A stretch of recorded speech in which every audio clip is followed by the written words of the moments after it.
Hello all, welcome back to my ad channel guys.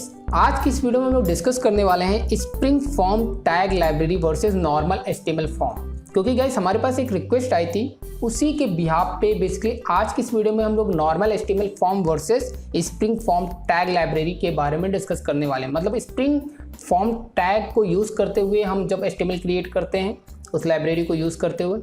और जिन लोगों ने लास्ट वीडियो नहीं देखा तो पहले वो वीडियो ज़रूर देखिएगा ताकि यहाँ पे आपको कॉन्सेप्ट समझ में आ जाए। तो गाइस चलिए यहाँ पे सबसे पहले मैं यहाँ पे व्हाइट बोर्ड पे एक्सप्लेन करता हूँ। बेसिकली अगर guys let's say this is your input tag, imagine करो। ओके, यहाँ पे हम लोग टाइप लेते हैं कुछ भी, ठीक है, टाइप, और यहाँ पे टेक्स्ट, इनपुट टाइप टेक्स्ट, और इसको मैंने लेट्स से इसको सेल्फ क्लोजिंग कर दिया और इसके अंदर फर्दर कई फील्ड्स हैं, राइट। ओके, अब गाइस इसको हम लोग एनक्लोज कैसे करते हैं, कुछ इस तरह से फॉर्म, एंड इसको यहाँ से इस तरह से क्लोज करते हैं फॉर्म, राइट। तो ये नॉर्मल क्या है गाइस, एक HTML है, ठीक है। लेकिन जब हम लोग spring, just minute, let's say जब हम लोग यहाँ पे स्प्रिंग फॉर्म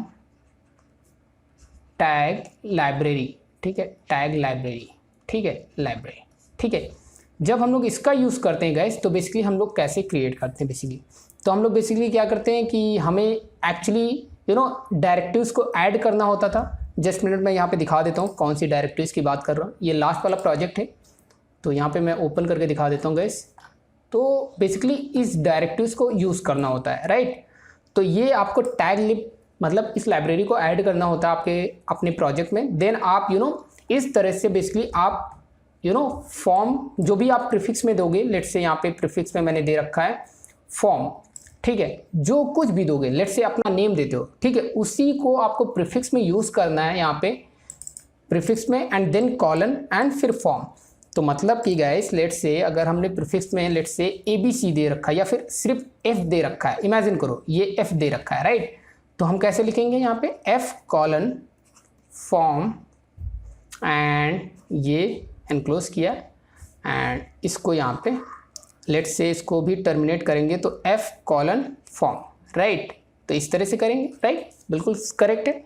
अब गाइस यहाँ पे जो फील्ड क्रिएट करते हैं वो कैसे क्रिएट करते हैं, उसमें भी आपको प्रीफिक्स में F कॉलन रखना होगा, राइट, क्योंकि आपने प्रीफिक्स में डायरेक्टिव्स ऐड करते वक्त लिया हुआ है, ठीक है। जो भी आप नेम डिफाइन करोगे वही यूज़ करोगे। लेकिन गाइस यहाँ पे बहुत ही इंटरेस्टिंग चीज़ है, यहाँ पे सबसे पहले देखो यहाँ पे क्या टाइप है, ठीक है। आप टाइप बताते हो कि भाई ये जो इनपुट फील्ड है या फिर कोई भी फील्ड है उसका टाइप क्या होगा, वो पासवर्ड होगा, ईमेल होगा, जो कुछ भी होगा वो आपको टाइप मेंशन करना होता है नॉर्मल HTML फॉर्म में। लेकिन स्प्रिंग MVC के केस में मतलब स्प्रिंग फॉर्म टैग लाइब्रेरी को यूज़ करते वक्त आपको कैसे यूज़ करना है, लेट्स से यहाँ पे F कॉलन और टाइप जस्ट उसी के बाद बता देना है। लेट्स से आपको नॉर्मल इनपुट रखना है तो आप इनपुट रख लो। ईमेल के लिए आपको क्या करना है, इनपुट ही रहेगा क्योंकि उसमें नॉर्मल टेक्स्ट आएगा। पासवर्ड के लिए आपको F कॉलन पासवर्ड बताना होगा, ठीक है। और लेट्स से आपको टेक्स्ट एरिया बताना है तो F कॉलन टेक्स्ट एरिया लिखना होगा, ठीक है। तो ये सो ऑन ऐसे ही रहेगा, ठीक है। F कॉलन चेक बॉक्स, एक colon radio button, so on ऐसे चलता रहेगा, मतलब कि टाइप नहीं बताना होता है, राइट।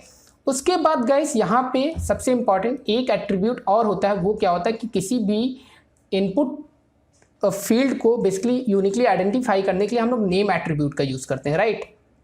ओके, जस्ट मिनट थोड़ा सा क्लियर कर देता हूँ। आई होप आपको ये चीज़ दिख रही होगी और मेरी हैंड राइटिंग भी समझ में आ रही होगी। मुझे उम्मीद है कि आपको नॉर्मल HTML आती है, राइट। तो आप नेम यहाँ पे लिखते हो, लेट्स से कि ये है भाई हमारा TXT नेम समथिंग, कुछ भी है, ठीक है।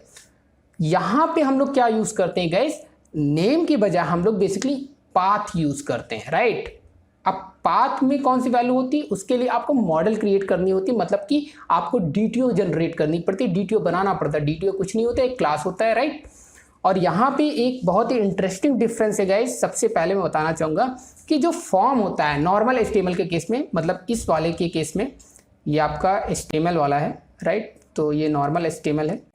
लेकिन यहाँ पे जो सबसे इंपॉर्टेंट प्रॉपर्टी है, एट्रीब्यूट होता है, वो मेथड होता है। अभी एक्शन को इग्नोर करके चल रहे हैं। यहाँ पे मेथड बाय डिफॉल्ट क्या होता है, जैसा कि आपको पता होगा, वो होता है gate, that is important thing, right. लेकिन गाइस जो आपका स्प्रिंग फॉर्म टैग लिब के थ्रू आप जो इंप्लीमेंट कर रहे हो वो एक्चुअली जो इसका जो बाय डिफॉल्ट मेथड का जो वैल्यू होता है वो होता है पोस्ट। जैसा कि अगर आपने लास्ट वीडियो देखी होगी तो वहाँ पे क्वेरी स्ट्रिंग में कोई भी डेटा नहीं आ रहा था, राइट। तो इसका बाय डिफ़ॉल्ट जो मेथड की वैल्यू होती वो होती पोस्ट, आपको फोर्सफुली गेट करना पड़ेगा, राइट। और साथ ही साथ यहाँ पे आपको यूज़ करना पड़ता है model attribute, let's say model attribute, ठीक है। उसमें आपको बेसिकली आपको मॉडल बताना पड़ता है, वो क्लास होती है। आप लोगों ने लास्ट वीडियो जरूर देखी होगी, मैं उम्मीद करता हूँ। अगर नहीं देखी तो वो वीडियो जरूर देखिएगा, मैं फिर से रिकमेंड करता हूँ। मतलब कि ये मैं यहाँ पे कोड पे दिखा देता हूँ, ठीक है, व्हाइट बोर्ड पे दिखाने से बेहतर। यहाँ पे हम लोग कैसे करते हैं, यहाँ पे एक्शन डिफाइन करते हैं। जो एक्शन एक्चुअली बटन के क्लिक इवेंट पे फायर होगा वो होगा प्रोसेस रजिस्ट्रेशन। उसके बाद मॉडल एट्रीब्यूट, मतलब कि आपको वो बताना है जो आपने डीटीओ बनाई है, ठीक है, उसका ऑब्जेक्ट इंटरनली क्रिएट होता है, राइट। और कैसे क्रिएट होता है, आपने मॉडल एट्रीब्यूट वाली अगर वीडियो देखी होगी तो मैं दिखा चुका हूँ कि कंस्ट्रक्टर चलता है, राइट, बैकएंड में। तो ऑब्जेक्ट क्रिएट होता है और ये फील्ड उसी ऑब्जेक्ट के फॉर्म में यहाँ पे मैप होकर आपको आपके कंट्रोलर पे, यहाँ पे जो हैंडलर्स आपने बना रखा है वहाँ पे आप रिसीव करते हो, राइट। तो यहाँ पे इस जगह पे आप रिसीव करोगे, सिंपल सा। लेकिन अब गाइस यहाँ पे एक चीज़ तो समझ में आया कि ठीक है, हमने फॉर्म यहाँ पे यूज़ कर लिया, हमने स्प्रिंग फॉर्म टैग लाइब्रेरी का यूज़ करके इसको इम्प्लीमेंट कर दिया।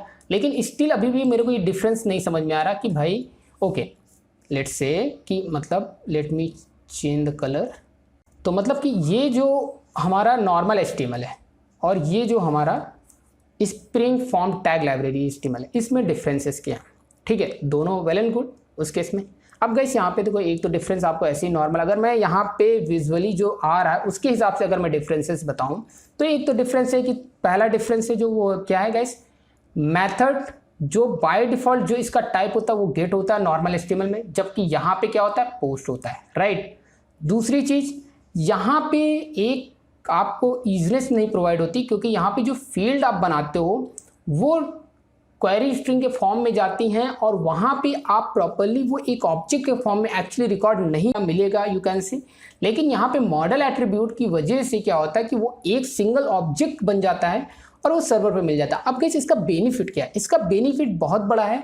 इससे क्या होता है गाइस, सबसे पहला बेनिफिट आपको मिलता है इस केस की वजह से, इस वाले इंप्लीमेंटेशन की ओर से, वैलिडेशन, सर्वर साइड वैलिडेशन, ठीक है, वो जो कि अपकमिंग लेक्चर्स में हम लोग देखेंगे। वैलिडेशन मतलब काफ़ी ज़्यादा इजी हो जाता है और काफ़ी इजीली हम लोग इम्प्लीमेंट कर पाते हैं, राइट।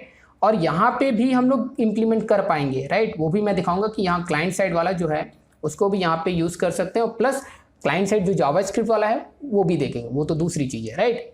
अब दूसरी चीज़ क्या है, दूसरा जो सबसे बड़ा बेनिफिट है, जैसा कि मैंने एक प्रोजेक्ट का रोड मैप वाली जो वीडियो है जिसमें मैंने एक्सप्लेन किया कि हम लोग एक्चुअली कौन सा प्रोजेक्ट इंप्लीमेंट कर रहे हैं, तो उसमें मैंने ये भी डिस्कस किया है कि जो मतलब यूज़र जो लॉगिन करके लॉगिन पैनल पे जाएगा तो वो वहाँ पे अपनी प्रोफाइल चेंज कर पाएगा, राइट। अब प्रोफाइल चेंज करने के लिए क्या करोगे गाइस, देखो रजिस्ट्रेशन में जितनी भी फील्ड्स हैं, जितनी उसने फील्ड्स फिल कर रखे हैं उन्हीं फील्ड्स को वो अपडेट कर पाएगा, राइट।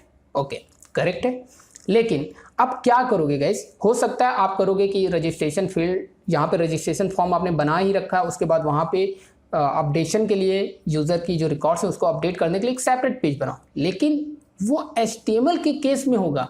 लेकिन अगर आपने स्प्रिंग फॉर्म टैग लाइब्रेरी को यूज़ करते हुए इस तरह से HTML जनरेट किए, इस तरह से मतलब क्रिएट किया है, तो आप इसी register.jsp पेज को यूज़ कर पाओगे अपडेट करने के लिए। क्योंकि अगर आपको याद होगा लास्ट वीडियो में, मतलब कि लास्ट वीडियो में नहीं, कुछ प्रीवियस वाली वीडियोस में मैंने ऑलरेडी बताया किस तरह से टू वे डेटा बाइंडिंग होता है। तो टू वे डेटा बाइंडिंग की वजह से इसी पेज को यूज़ करते हुए हम रिकॉर्ड को अपडेट भी कर पाएंगे। तो this is another benefit of this way, right, fine.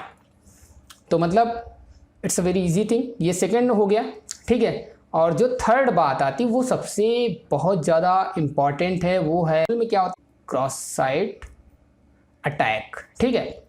CSA लिख दिया मैंने शॉर्ट फॉर्म में। अब क्रॉस साइट अटैक क्या होता है, देखो क्रॉस साइट अटैक अगर आपको नहीं पता तो इंटरनेट पे थोड़ा सा एक्सप्लोर करिएगा, गूगल कर लीजिएगा तो आपको पता चल जाएगा। मतलब नॉर्मल HTML में क्या होता है, मान लो आपने एक डोमेन बनाया और डोमेन बना के होस्ट कर दिया, राइट। तो मैं चाहूँ, मैंने एक अपनी एप्लीकेशन बना के मैं आपके प्रोजेक्ट में मतलब छेड़छाड़ कर सकता हूँ, तो उसी को बोलते हैं क्रॉस साइट अटैक। वो काफ़ी ज़्यादा इजी हो जाता है इन नॉर्मल HTML। लेकिन in case of spring form tag library का यूज़ करते हुए अगर इम्प्लीमेंट किया है तो ये खुद इंटरनली उस चीज़ को इम्प्लीमेंट करता है, तो इसकी वजह से ये चीज़ ओवरकम हो जाती है यहाँ पे।